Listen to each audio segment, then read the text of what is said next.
안녕하세요. 오늘은 한국교회사 14번째 시간인데요.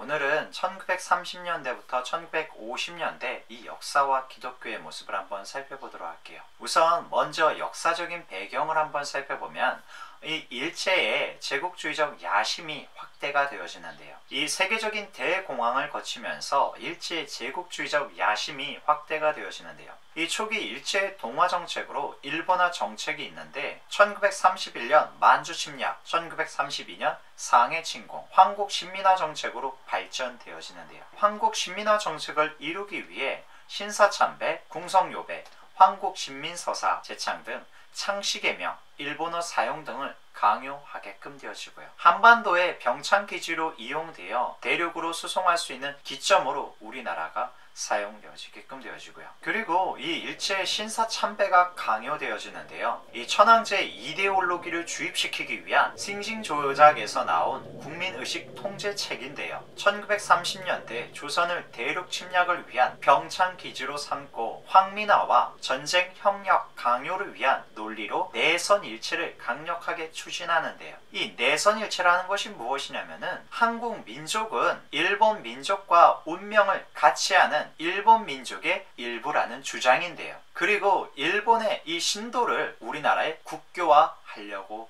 행했는데요. 그리고 일본은 중일 전쟁을 일으키게끔 되어지는데 중국의 항일 민족 통일 전선으로 공산당과 이 국민당 결성에 맞서는 이 일제는 1937년 7월 7일 루거우차오 사건을 계기로 이 관동군을 중심으로 8월 13일 상하이 사변을 일으켜 중국의 침략을 개시를 하였는데요.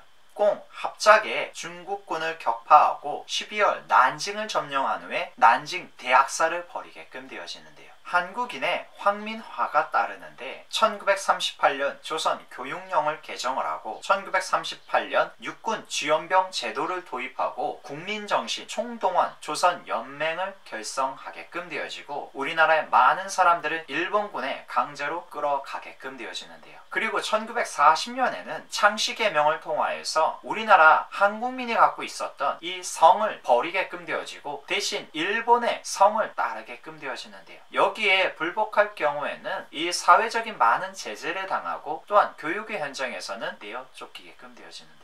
이 황국 신민서사 강요의 내용은 민족 말살 정책의 하나로 황국 신민서사를 암송을 강요하는데요. 1937년 10월에 총독부 항모국에서 교학 세신으로 국민정신 함양을 목적으로 보급이 되어졌고 이것은 아동용과 일반용으로 만들어 보급이 되어지는데요. 이 아동용의 내용은 무엇이냐면은 하나, 나는 대일본 제국의 신민이다. 둘, 나는 마음을 합해 천황폐하께 충의를 다한다. 셋, 나는 인고 단련하여 훌륭하고 강한 국민이 된다. 일반용어로 되어진 것은 하나, 우리는 황국 신민이며 충성으로서 국군에 보답하자. 둘, 황국 신민은 서로 신에 협력하여 단결을 굳게 하자. 셋, 우리 황국 신민은 인고 단련의 힘을 키워서 황도를 선양하자. 이런 주체 사상을 통하여서 이런 신민 의식을 심어주려고 이것을 어려서부터 또한 계속해서 이 사상 교육을 시키게끔 되어지는데요. 그리고 태평양 전쟁이 발발하게끔 되어지고 이 일제 대동아 공영권을 주장하면서 하와이 진주만과 필리핀의 미군 군사시설을 공격함으로 발발한 전쟁인데요. 일본과 연합군 사이의 전쟁으로 제2차 세계대전의 일부인데요. 1940년대 9월 일본, 독일, 이탈리아 3국이 동맹을 맺었고요. 1941년 12월 8일 태평양 전쟁이 발발하고 하지만 미국은 일본을 좌시하지 아니하고 1945년 8월 6일 및 8월 9일에 두 번의 이 원자 폭탄을 투하하는데 이 히로시마와 나카사키에 투하함으로 일본은 완전한 항복을 하게끔 되어지는데요. 이로 인해서 모든 전쟁은 끝마치게끔 되어지고요. 미군에 의한 일본이 전쟁 항복을 통하여서 찾아온 것이 무엇이냐면은 우리나라의 해방이 찾아오게끔 되어졌는데요. 광복과 우리는 해방이 동시에 찾아왔는데요. 제2차 세계대전이 연합국의 승리에 의한 종전선언으로 우리는 다른 나라의 힘에 의한 독립을 가져오게끔 되어졌고요. 그런데 불행한 것은 또한 무엇이냐면은 우리는 분단을 맞이하게끔 되어졌는데요. 1943년 11월에 카이로에서 회의가 있었고 1945년 2월에 얄타에서 회의가 있었고 1945년 7월에 포츠담에서 회담이 있었는데요. 그 회담의 결의에 의한 한반도의 신탁 통치가 결의가 되어졌고요. 해방 후 남한은 반탁운동, 북한은 찬탁운동이 전개되어지는데요. 1945년 8월 15일은 우리 민족에게 광복과 해방 그리고 분단이라고 행하는 이 기쁨과 슬픔이 복합적으로 다가오게끔 되어지고요. 그러면서 우리나라에서는 이 좌우 합작이 일어났는데 남북 분단을 우려한 인사들이 중도적으로 남북 통일 정부를 수립을 위한 이 운동을 벌였는데요. 그러나 미군정이 좌우 합작 위원회와 한민 단계를 주축으로 남조선과도 이 입법위원을 구성을 하게끔 되어지자 여운형의 중도 좌파가 탈퇴하게끔 되어지고요. 그런데 여운형이 암살됨으로 남북 분단이 점차 가시화되자 김구를 중심으로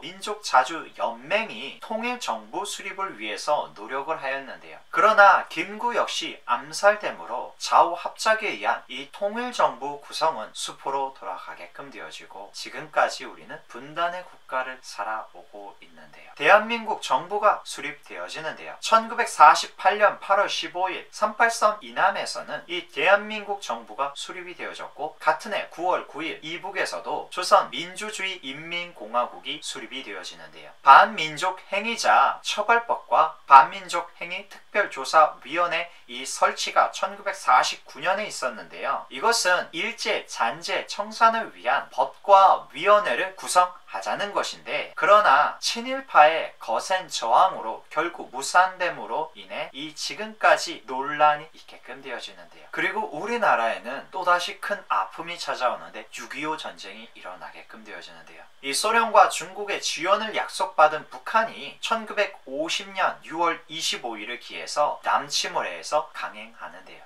이 두 달 후 낙동강까지 밀렸으나 미군과 유엔군의 개입으로 9월 15일 인천 상륙작전이 또한 성공함으로 압록강까지 이들을 밀고 올라가게끔 되어졌고요. 그런데 이 중국의 개입으로 전세는 역전이 되어져서 전쟁이 진행되다가 1953년 7월 27일로 이 휴전을 맺게끔 되어지고 지금까지 우리는 이 휴전 국가 가운데 오게끔 되어졌고요.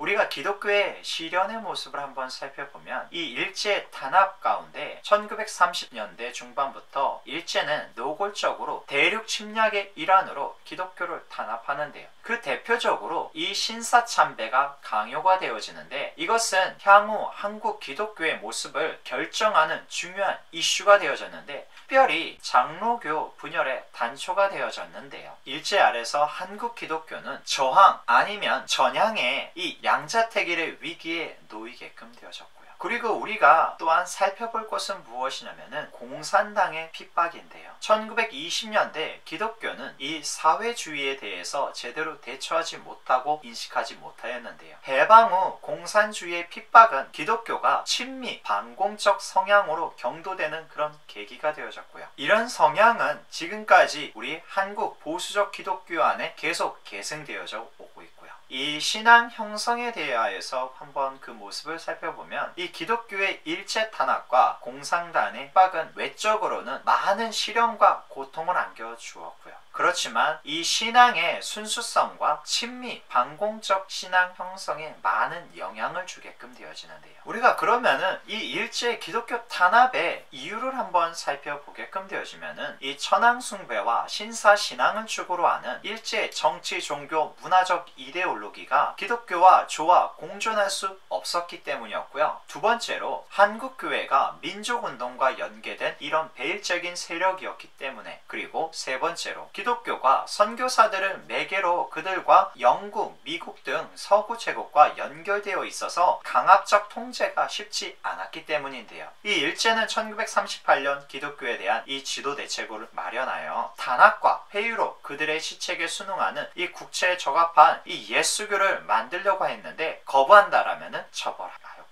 우리가 회유 정책을 한번 살펴보면은 일제 선교사에 대한 정책으로 회유 분열과 통제 탄압이 따랐는데요. 이 선교사 회유책으로는 일제의 사주에 의한 이 스티븐슨의 활동이 있는데 아더 브라운과 해리스 감독의 이 친일에 순응할 것을 강조하게끔 되어지는데요. 그래서 정교 분리의 원칙하에 정치 참여를 봉쇄하게끔 되어지고요. 그리고 이 기독교 단체에 대한 유혹이 또한 따랐는데요. 금품을 제공하거나 아니면 신방을 빙자로하여서 초대하여서 음식 등 이런 접대를 한다거나 이런 일들을 하게끔 되어지고요. 이 일본의 기만 술책으로 또한 무엇이 있느냐면은 조선적 기독교 수립을 표방한 한국 교인들의 이런 자생적 반선교사 운동을 끌어들여서 한국 교회와 선교 사이에 이 유대 관계를 단절시키려는 이런 노력 또한 있었고요. 그리고 탄압 정책이 이루어졌는데요. 종교의식 간섭을 하였는데요. 이 예배와 사경회를 감시하고 찬송과 가사를 문제 삼게끔 되어지는데요. 그리고 기독교 활동 제한 법률을 제정하여서 이 포교규칙 19개를 제정하였고 또한 사립학교법 개정을 통하여서 이런 기독교의 활동을 많이 제한하게끔 되어졌고요.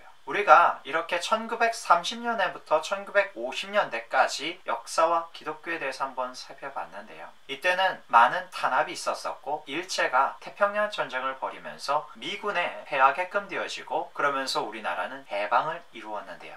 해방과 동시에 우리나라는 이 분단이라고 행하는 이 아픈 시기를 겪게끔 되어지고 그 분단으로 더 골이 깊어지는 계기로는 이 6.25 전쟁이 일어나게끔 되어졌는데요. 우리가 오늘은 이런 역사적인 모습을 한번 살펴보게끔 되어졌는데요. 우리가 다음 시간에는 한국교회 가운데 신사참배 문제를 통하여서 한국교회는 많은 분열을 일으키게끔 되어졌는데요. 우리가 다음 시간에는 이 신사참배 문제를 한번 살펴보도록 할게요. 우리가 또한 다음 시간에 만나도록 할게요.